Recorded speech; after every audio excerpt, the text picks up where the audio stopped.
Thank you for listening to the Dog Trainers Podcast, a podcast created by dog trainers for dog trainers, or anyone who's ever fallen in love with man's best friend.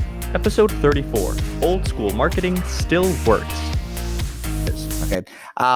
Once you have these close relationships where you develop these rapports, where you guys are on an understanding, I think it's so important that you ask your clients for feedback. And the reason I would say ask your clients for feedback is because it does two things. A, it lets you know, I've been so many times I thought like I did great with this client, right? And I've actually asked this client like, so what do you think of our services? What did you like? What didn't you like? Right. And sometimes this was in a form of a questionnaire, and sometimes this was in a form of just a conversation. And so many times I was like, I nailed this one out the park. And then all of a sudden they come with two critiques. And I'm just like, oh shit, I didn't even think about that. Right. Because I'm over here thinking like all cocky, like I nailed like the dog looks sharp, everything's great. Like, you obviously paid me for dog training. The dog is perfectly trained. Right. You must obviously be so impressed. But then it comes into something so simple. It's like, I wish you would have responded to my texts a little faster, or I wish we could have gotten a couple more pictures during my board and train, or, I wish we could have came in midway and done a lesson because this is a lot for me right now, at the go home. So there's so many little bits of feedback that you get from your clients. And one thing that does is when your clients not only hear you take feedback, but also understand that you're taking that feedback to heart, it makes them adore you and really, really invest in you even more, because now not only are they your client, but anytime you ask someone for their opinion, it also puts them on this place where they feel that they want to take care of you and give you good advice. Right. So it really helps them feel more invested in the relationship, right, between you and them. And especially if they see you act on that advice, oh my gosh, now they're invested in your business. Now they're invested in your well-being as a dog professional. You know what I'm saying? Absolutely. I do know what you're saying. And here's another, I promise I'm not going to keep talking jujitsu, but here's just one more example. It's been on my brain because I'm getting back into it lately since things are opening up. And McKenna, same thing, That's what's on your brain. Yeah. But here's another example that I wanted to bring up, and I think it fits perfectly with this, was when you ask people for advice, feedback, reviews falls into this as well. Essentially the same thing. Is a review is feedback, right? A review is them telling you what they thought. It's just more in review form, which we'll touch on that more a little later, because it is important to ask for them in a different sense, just for the sake of like your marketing, your Google search and stuff like that. But when it comes to asking for feedback, here was an analogy that I found really funny. The reason why people get better in whatever martial art, whatever the sport, is you're actively practicing with people who are better than you, like a coach. The guys who run the classes are high level black belts or brown belts or whatever's happening. So they're teaching you all the time. Studious people like Brent, like me, like other trainers that we know, that we like, that we make it our job, not only to just practice what we already know, but to keep learning things from people who know more at something, you know, Right. that's a similar thing. Not doing that would be just a bunch of white belts training with each other, never getting any better. Right. You're just going to get as good as the best guy in the class, and then that's just where you are. Now, I bring that up to say, in business, make it your job to learn from people who know better. And when we're talking about asking for reviews and feedback, obviously you're not necessarily talking to a dog trainer, you're talking to maybe a client. So maybe I'm not suggesting get feedback on how to be a better trainer, but you never know what this person knows that you don't. I've had clients that are masters of marketing, masters of this, masters of that, and they give me little 5-10 minute conversations that were like that I people pay a lot of money to hear stuff like that.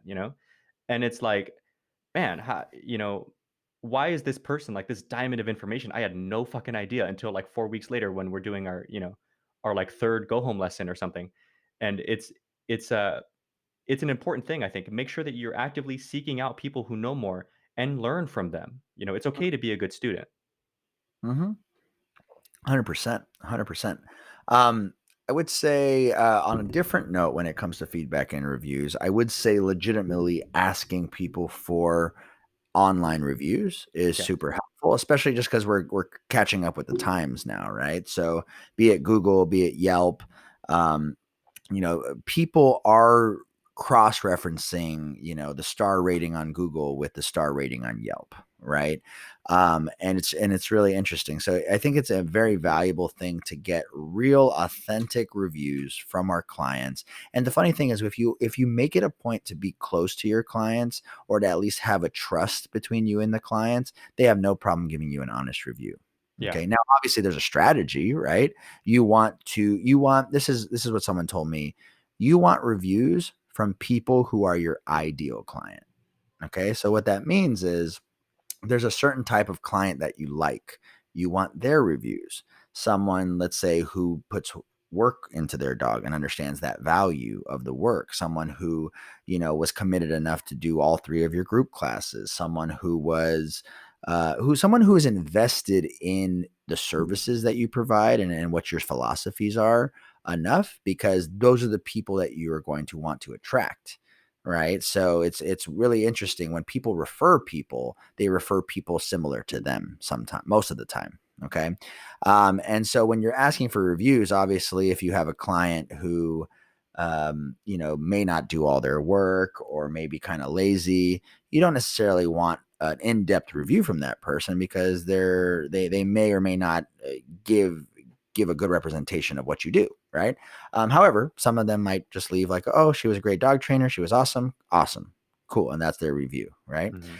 However, as a consumer, if I read a review that looks like that, I'm not really going to pay it much attention. Right. Anything that's really short or not thought out, I'm not really going to read those personally.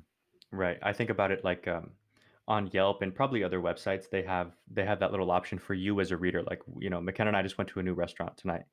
Hmm. And I'll be going through different things sometimes, and I'll be reading reviews. I do that a ton, mostly with things that where the quality can really vary, like a gym, you know.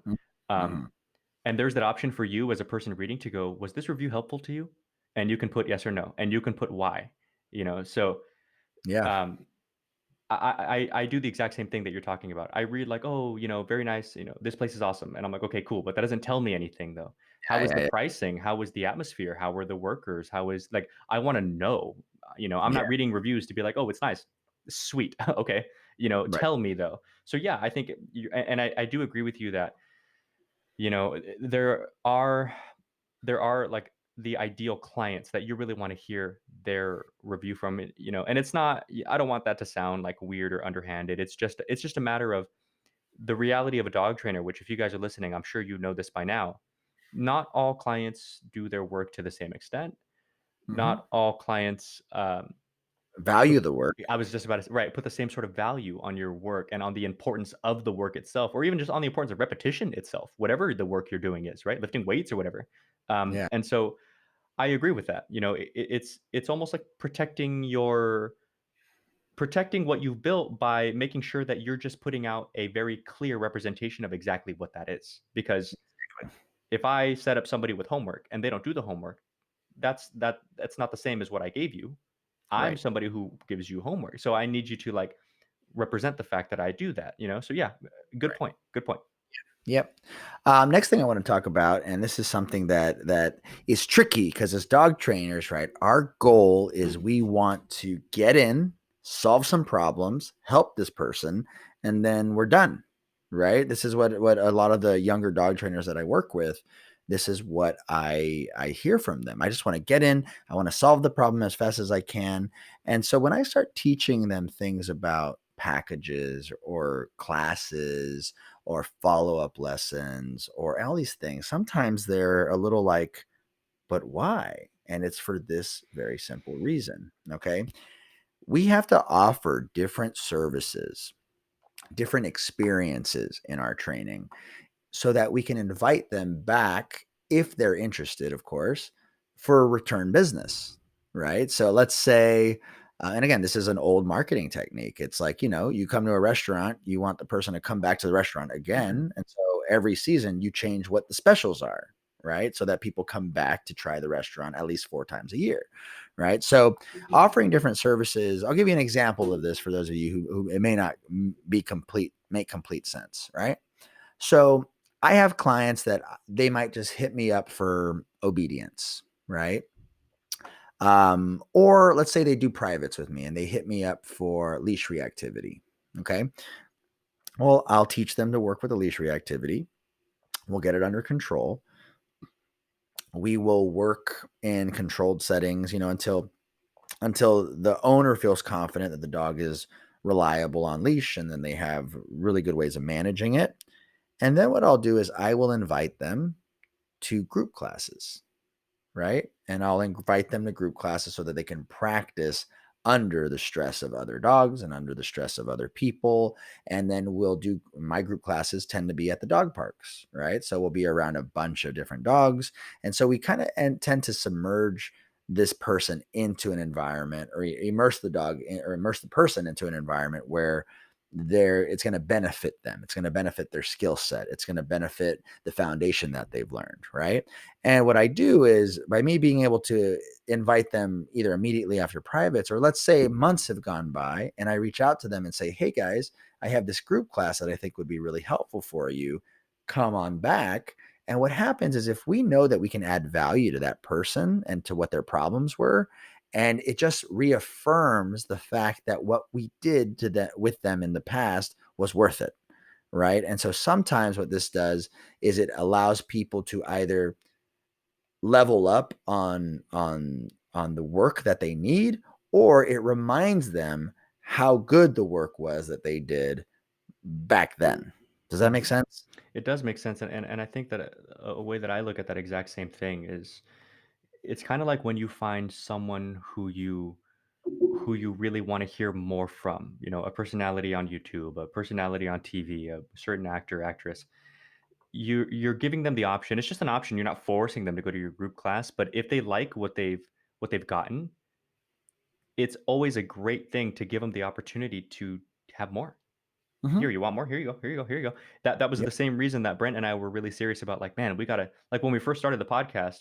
Even now, this is only episode 34, but we really wanted to be sure to, like, hey man, should we like be advertising this thing, like, with actual ad dollars and stuff, or should we wait till there's more? Because I don't want people to listen to 5 episodes and be like, oh, that was good, but that's all of it. Yeah, yeah, So yeah. it's always good to have more information, and people will digest it to the extent that they want. And then when they don't, you're good. That's all good. But I agree with you. Like, make sure that the opportunity is there for them to immerse themselves as deep as they want to, and into your services and into what you can offer for them and their dogs. Yeah. Here's a couple ways that I've done it before in the past. So like all my board and train dogs, I will have a group follow-up class, right? And so what this means is every graduate, I call it my alumni course. All my alumni, they come to me and we meet at a park, and we do it's a 4-week course. And in this 4-week course, we just review things in real time, in real environments. The first class we do at a dog park, right? We work on our recalls, we work on our healing, we work on making sure that everyone can fundamentally control their dogs. After that happens, then we go to some place like a mall, like an outdoor mall. We literally will walk like mobbing, like 9, 10 dogs deep through a mall, asking that our dogs to sit, lay down. We'll go into some shops and shop with the dogs. We'll go to food court areas and eat with the dogs. Like we're mobbing deep as a class, but these are all dogs who already have foundational work. And what I'm doing is I'm getting the owners to come out of their comfort zone and to participate into a class that just adds more value to them, right? Hmm. Then we might go to a restaurant together and one of the classes, and then we do a group hike as one of the classes, right? And so this is just a service that I just came up with just for fun, because it brought a lot of my alumni and my students back together. And I can't explain how many friends were created out of these classes, like people who met each other that were like, oh my gosh, like your dog's like my dog, like married couples now having friends with another married couple because their dogs are similar ages and they all did in kennel and both of them are listening, and it's so crazy, and they go on vacations with each other now. It's nuts how often that happens. So yeah, having just different services to offer post training, or having different levels of training, I would say, right? So I have 3 group classes. I do my basic, my intermediate, and then I have a whole series of advanced level group classes that are broken into off leash or competitive food work. And we're hopefully working on an agility class later in 2021. But we have a different tiers of group classes, right? And it's crazy because obviously you do the basic, you're going to take value from that. If you liked the basic, you're going to come back and do intermediate. The more that people invest in your services, the better referral rate that you get from these people. It is crazy. Yeah, well, a lot of it has to do with the fact, kind of like Apple did with all their stuff back in the day, was they made it all kind of compatible with itself, and it's not like the easiest thing to make it compatible with things that aren't Apple products, Mhm, which it helps build their ecosystem. I heard it from somewhere. I don't know if this was like from Apple, but it was kind of the essence of what they were going for. I think it was Gary Vee that was mhm, like, if you have a really nice garden, you want to put up a nice fence around your garden to protect it so that things mhm. don't come in and destroy it. Right? So, that's kind of what Apple did by closing off everything to only Having itself. a closed system. Yeah, closed system. Well, you create a community. You create a Right, community. You create a culture. You create a something that people can actually attach to and refer, right? And that's the beautiful part. right, exactly, and, and that was kind of the it's different obviously because Apple is like a cell phone and it's a product versus a dog training service, I think is a little more adaptable. I mean, you still could, go to other group classes and, like, dive in with your dog, but having the opportunity to push through from basic to advanced with one training system, it creates that sense of familiarity with your clients because a lot of them go through at the same pace. They go through basic, intermediate, advanced together. Their dogs grow up together. They become friends. It is a fascinating thing to see. I think as a trainer too, that's a really awesome way to make long term friends out of your clients because you almost go through this like not only do the dogs do well, so you're just doing your job, which obviously is a requirement when you're a dog trainer for these people, but Mhm, mhm. you are kind of helping them raise their dog. How do you not get close with someone? Yeah. You're going through the ups and downs with them. How does that not make you guys close just naturally, if anything else? So yeah, I totally agree. I think uh, my way I found to dive into that wasn't so much group classes. It was more just learning where and how to volunteer your time. You know, Mhm. and so it was one of those things where when I moved here to Arizona from LA, which was only now like just over 2 years ago, because I moved and I got here in April, and it's now it's October, so 2 years and whatever many months ago. Um, I noticed that I got here and I kinda got a feel for how things were here, and I decided, I like it. I can see myself being here for a while, maybe forever, and so I'm going to make it a point, now that I'm starting back at scratch, to really grow my roots quickly and absolutely maximize my time as a new person here, instead of just kinda slowly gaining a client here, gaining a client there, and eventually it'll steamroll into what it is. And so I figured out, you know, why don't I just talk to a couple rescues? I saw some on Facebook, hey, this dog needs a home. Can you help us, call this person at this rescue? And I was like, okay, sure. And I called them and I'm like, yeah, I'll take her on. In fact, by the way, I'm new to the area, but I'm actually a dog trainer. And they're like, oh, sweet. Never mind. Take this other dog then, because she needs work. And it was great. And it was honestly one of the best things I've ever done. And mind you, I still have one of their dogs right now, by the way, and I take one or two on at a time, even to this day. But I've gotten a lot of clients out of them. I've gotten a lot of friends out of them. I've gotten a lot of just knowledge, working with people who have been working with dogs at a different capacity than a trainer. But it all kind of stemmed from volunteering time, and these days I'm more focused on. I still work with rescues directly, but I'm more focused on. I'm also an executive board member of a local foundation. It's the Phoenix Metro Chamber Foundation, and it's an extension of the Chamber of Commerce, and it's our job to raise funds for other nonprofit organizations. Okay. So we do that by doing different events and stuff like that. But doing that is you're in front of so many more people than just working with a rescue or two rescues or doing adoption events, because we do events that have nothing to do with dogs. We do events that have everything to do with dogs.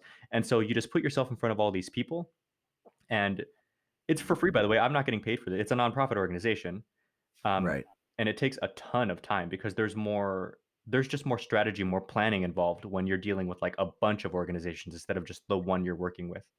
Um, and it's been more than worth it, I would say. Again, not just because of clients I've gotten, because of friends I've made, because of different networking opportunities for people, and they've allowed me to find creative new ways to keep volunteering time and giving things and stuff, how we have this podcast. I started another podcast for the chamber, for networking, and just because I've understood how insane it's been for me and my growth. um, but it all stemmed from this one idea one day when I had just moved to Arizona and I was working at a kennel because I didn't have any clients yet, and I was going through Facebook and I was like, yeah, I could take on a dog, sure. you know Mhm. Mhm. Yeah, absolutely. Learn how to volunteer your time in a way that's valuable to you, and a way that can maximize help for you because it maximizes help for someone else, not to mention all these dogs that you're working with along the way. Yeah.